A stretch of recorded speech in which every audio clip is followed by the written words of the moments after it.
This is the mop-up for August 30th, 2023. I'm David Feldman. Earlier this month, the Hawaiian island of Maui was devastated by wildfires.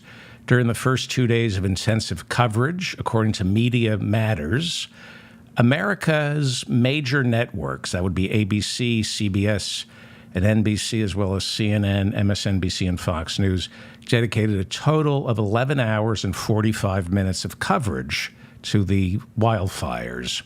Now, according to Media Matters, which studies these types of things, those nearly 12 hours of coverage, of covering the Hawaiian wildfires, those 12 hours were comprised of 209 individual segments or stories.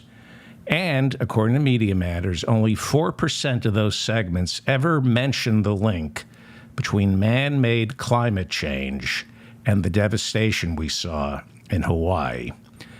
As we pointed out on this show, wildfires have quadrupled in Hawaii since 2003, and that is because man-made climate change results in less rain, drier underbrush, and that underbrush serves as an accelerant when lightning or a downed power line sparks a fire.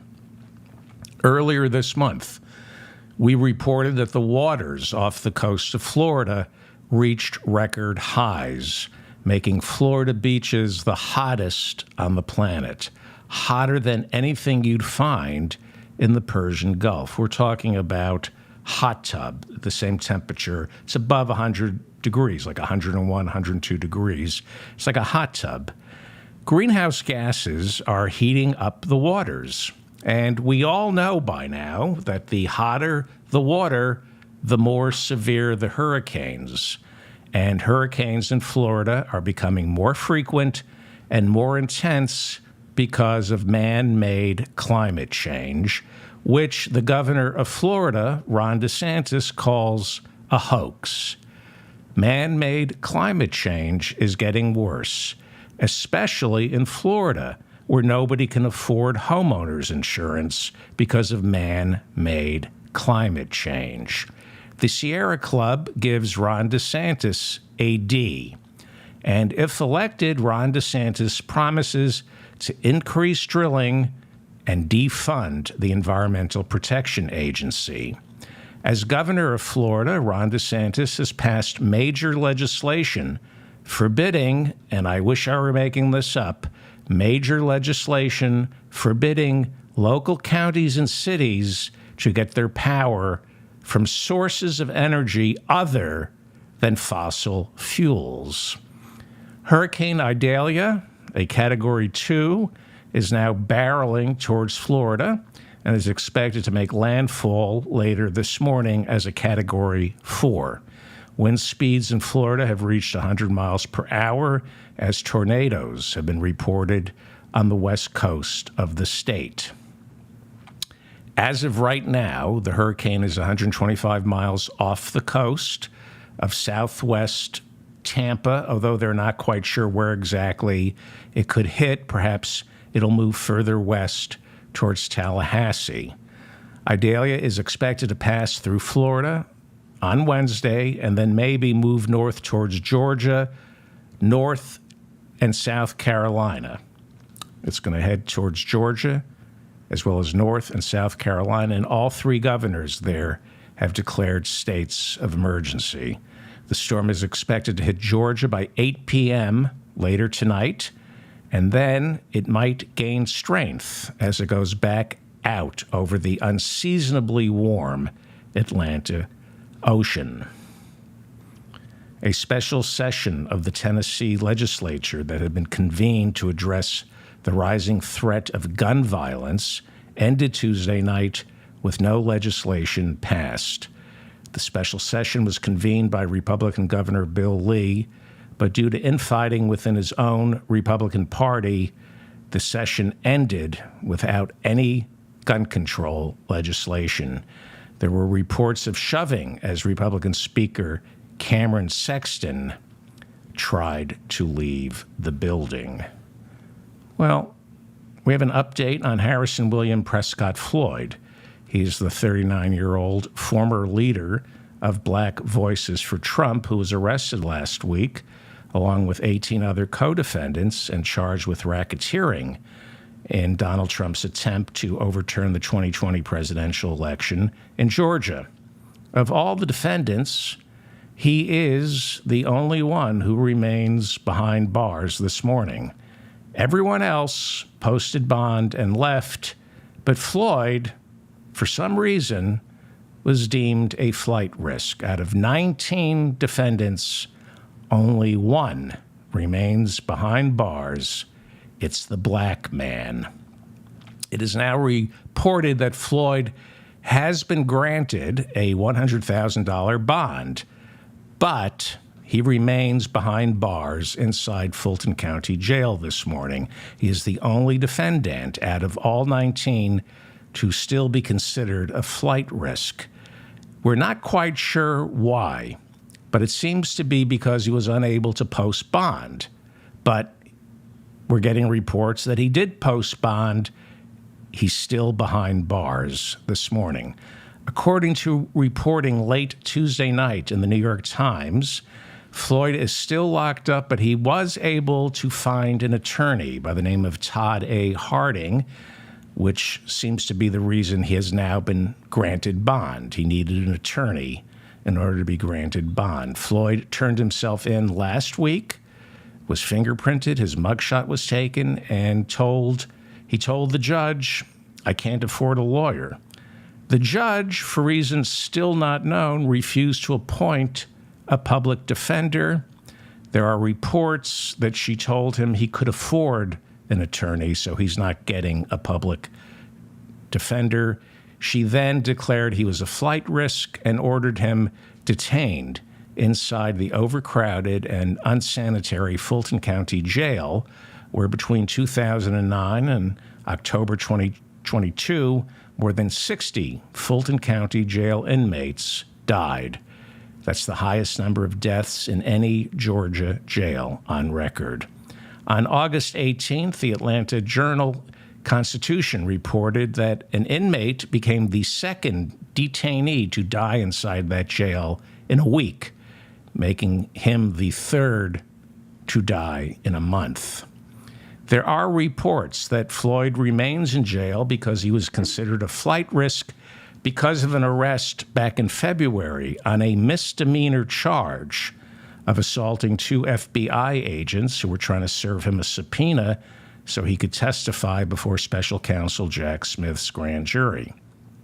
Floyd was arrested and then immediately released. So back then, he wasn't considered a flight risk. He was arrested in Maryland for a misdemeanor assault on two FBI agents. He was immediately released. He didn't spend a night in jail. He wasn't considered a flight risk in Maryland. But in Georgia, he comes in for his mugshot and he's fingerprinted. He was told he needed a lawyer in order to post bond. Otherwise, you're a flight risk. Welcome to Fulton County Jail.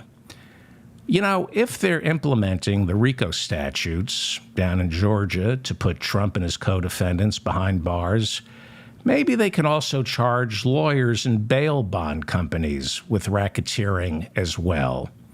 The Eighth Amendment of the Constitution forbids excessive bail, and the 14th Amendment guarantees equal protection under the law. How is it possibly equal protection under the law if you must stay in jail after an arrest because you can't afford bail or an attorney? It's not. That's why the Illinois Pretrial Fairness Act was passed in 2021, eliminating cash bail entirely despite objections from police, prosecutors, and, of course, the multi-million-dollar bail bond industry. The state Supreme Court of Illinois upheld the law, which means on September 18th of this year, Illinois will become the first state in America to put the bail bond industry out of business, or at least out of business in Illinois. Imagine if we could put ExxonMobil out of business. Most of our problems stem from very rich people not wanting to go out of business. So on September 18th of this year, Illinois becomes the first state in America to get rid of cash bail. California tried this back in 2018 with SB 10. That was a law they passed, and it said money payments would not serve as a predeterminant on whether a judge keeps someone behind bars pre-trial or sends them home. It was passed and signed into law, but who opposed it? You guessed it, the bail bond industry in California. It's a multi-million dollar business. So they launched a full court press on that piece of legislation, which was already passed, and they got a referendum on the ballot, then flooded the airwaves, scaring Californians that getting rid of cash bail would result in criminals roaming the streets. And the bad people of California voted to keep cash bail. Our criminal justice system stinks to high heaven because it's in the best interest of criminal attorneys and the bail bond industry to make jail and prison hell on earth. Americans will part with every penny. They will mortgage their children to stay out of prison.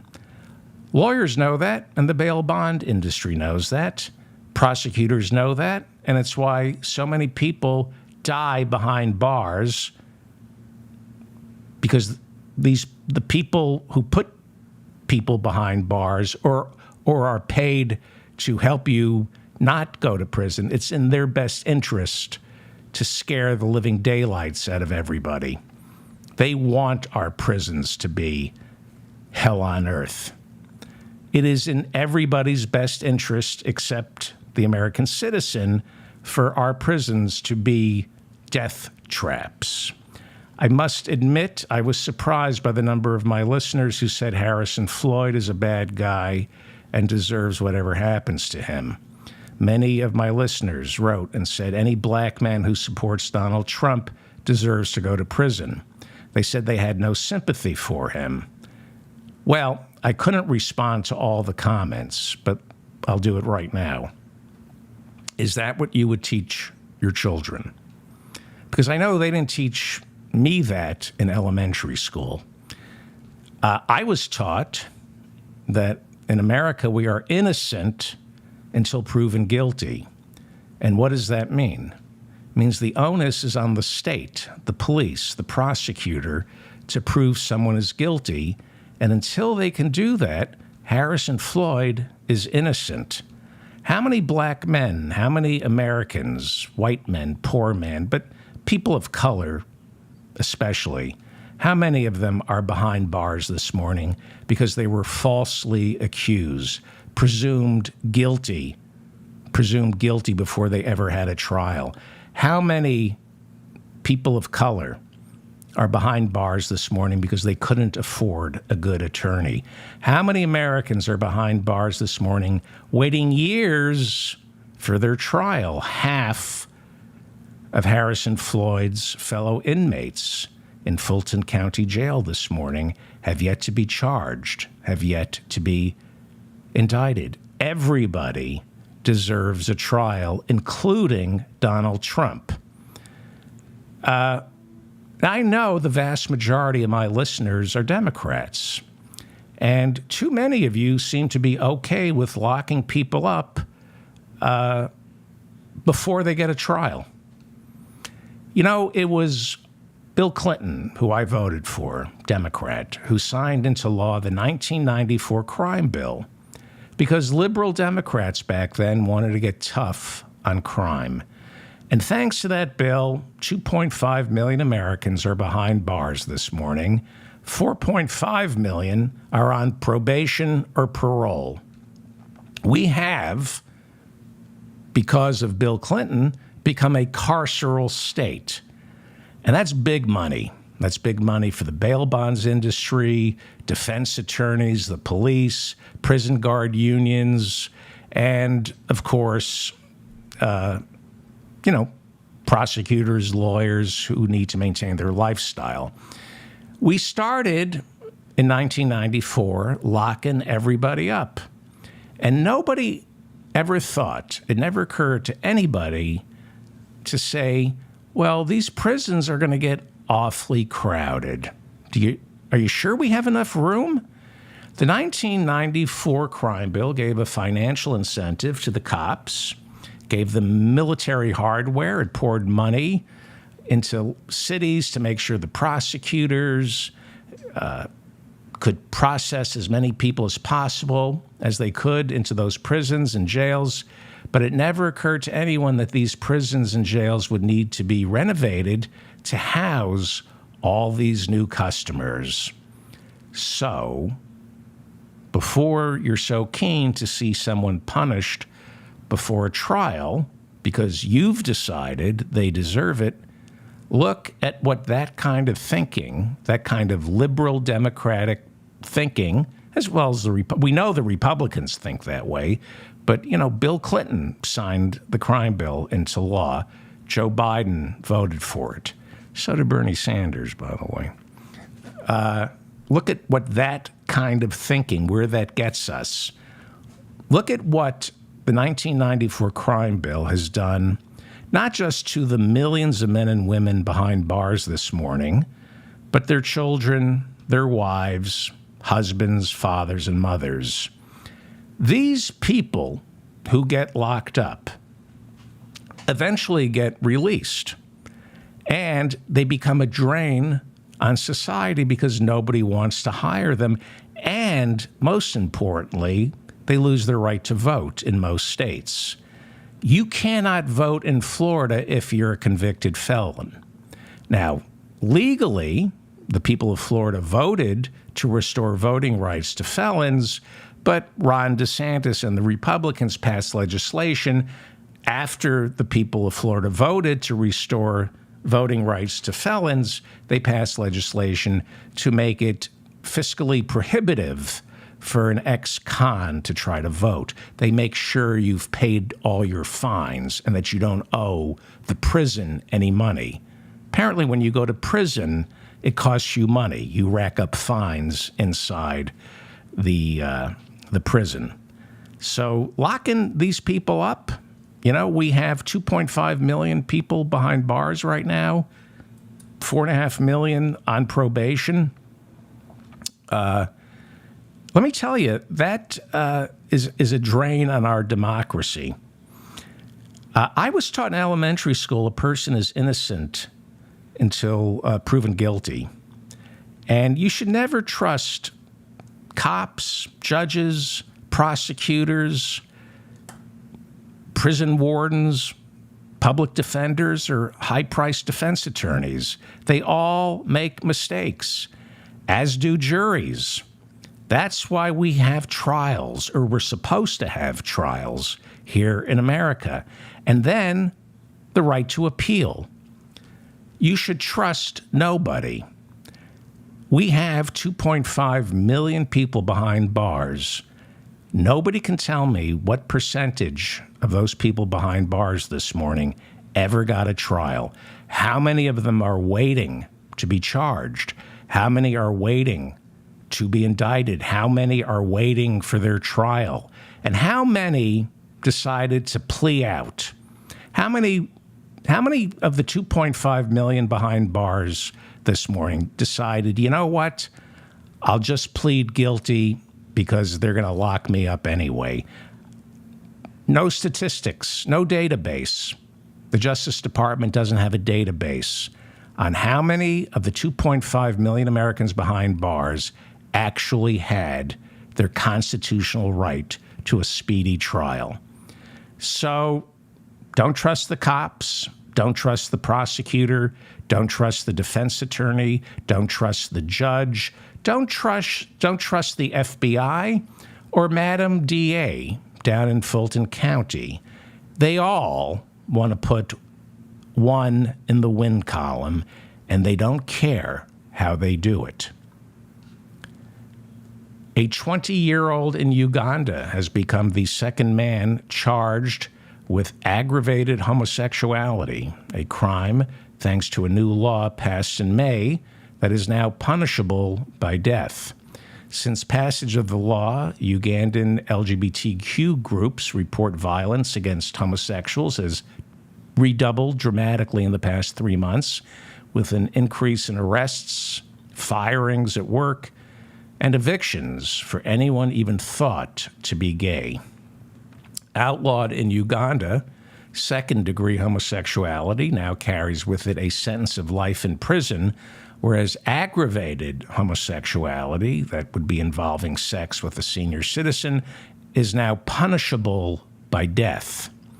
Uganda is primarily a Christian nation, and according to the Chicago Council on Global Affairs, 10 years ago, evangelical Christians began to see that the fight against same-sex marriage in America was a losing battle, and many of them turned their sights on Uganda, one of the most Christian countries in all of Africa.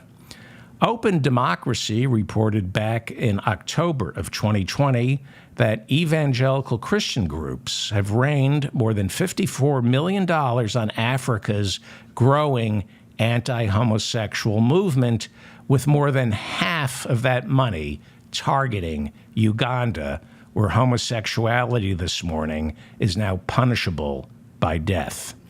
It has been reported that Uganda's new anti-gay legislation that includes the death penalty was written and passed relying on funding from some of these American evangelical Christian groups. Open Democracy also reports that since 2007, evangelical Christian organizations in America have spent $280 million around the globe fueling hatred towards the LGBTQ community while helping them draft laws similar to the one that got passed this year in Uganda. Open Democracy reports that the Billy Graham Evangelistic Association has spent the most spreading bigotry and hatred against the LGBTQ community around the globe.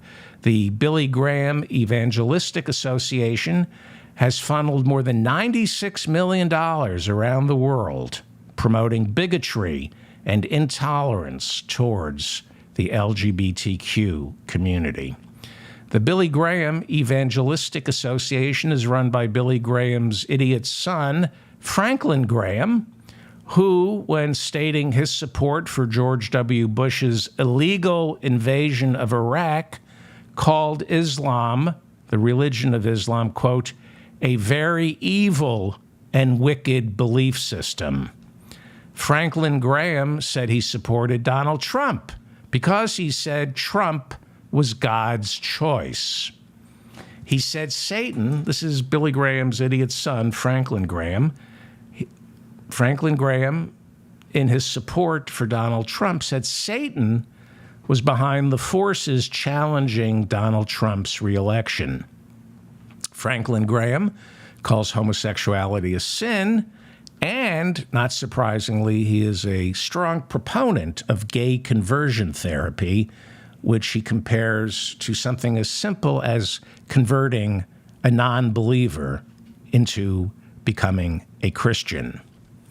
The Alliance Defending Freedom, whose lawyers have launched several lawsuits in America pitting the rights of Christians against same-sex couples, the Alliance Defending Freedom has spent more than $21 million spreading bigotry and hatred against the LGBTQ community around the globe. That's why the Southern Poverty Law Center lists the Alliance Defending Freedom as a hate group. Here are some of the leaders of the Alliance Defending Freedom. Dr. James Dobson, you can see him. He's one of the founders of the Alliance Defending Freedom. His focus on family has spent close to $18 million spreading bigotry around the globe. The Federalist Society, a far-right group of extremist lawyers which handpicked all three of Donald Trump's Supreme Court picks, donated close to $6 million Samuel Alito, Clarence Thomas, and Chief Justice John Roberts are also members of the Federalist Society, as is Fulton County, Georgia, Superior Court Judge Scott McAfee, who is currently presiding over the trial against Donald Trump down in Georgia and his 18 co-defendants down in Georgia. The Chicago Council on Global Affairs writes that much of this money spread out by these Christian evangelical associations, much of this money has been spent on arranging conferences where speakers convince Ugandans that traditional marriage in Uganda has always been between a man and a woman, and only a man and a woman. Local preachers are trained by Christian evangelists from America to convince their followers that homosexuality is a sickness that has been spread by the West through colonization. But the Chicago Council on Global Affairs writes that before the British came to Uganda, sexual diversity was part of that country's fabric, with tribes allowing for variegated roles in all sorts of relationships.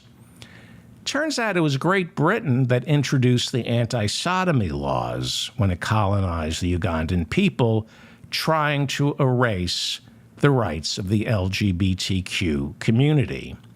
According to Human Rights Watch, 80 countries around the world still have draconian laws banning homosexuality, and half of those countries are former British colonies who only outlawed homosexuality after, not before, after the British conquered them.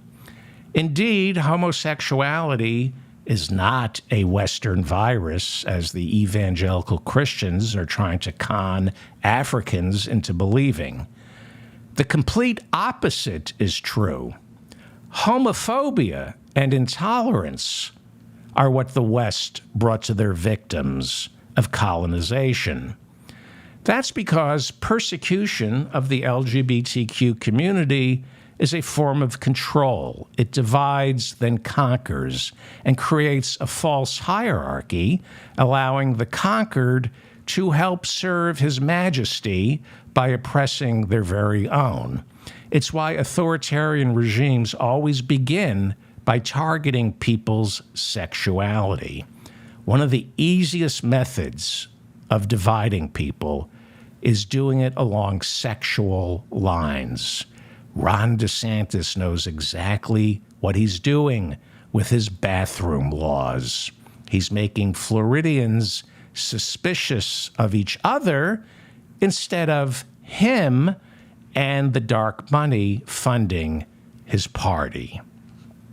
The Daily Beast has done some follow-up on the Washington Post's reporting over the weekend on the two other men claiming they were sexually assaulted by Matt Schlapp, the chairman of the American Conservative Union that hosts CPAC.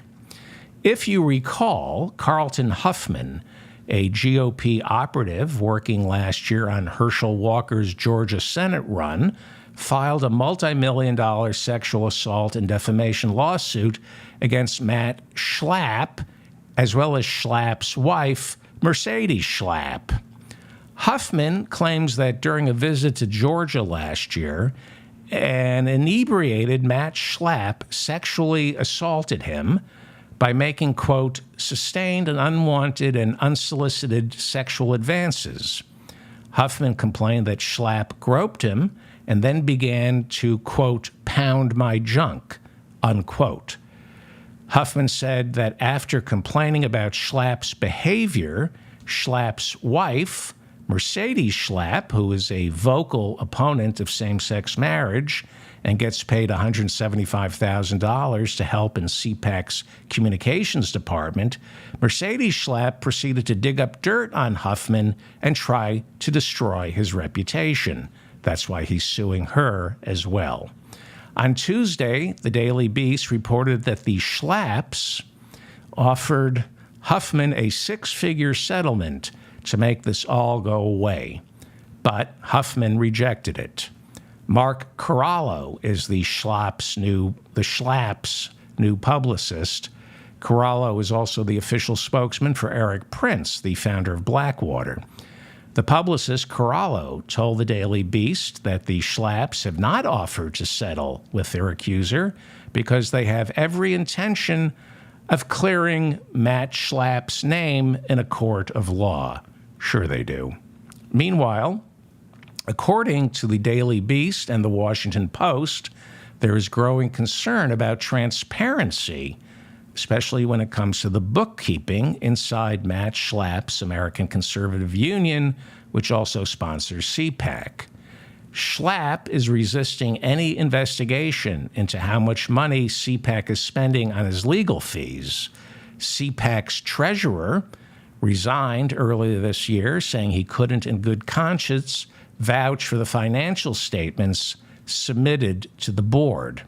And on Friday, a board member stepped down, warning that Matt Schlapp's behavior could make the American Conservative Union subject to a criminal investigation. As I reported on Sunday, David Savavian, CPAC's general counsel, was stripped of his law license in Missouri and Washington, D.C., after being sentenced to serve 1 year in prison for perjury. He was later pardoned by Donald Trump and had his Washington, D.C. law license restored.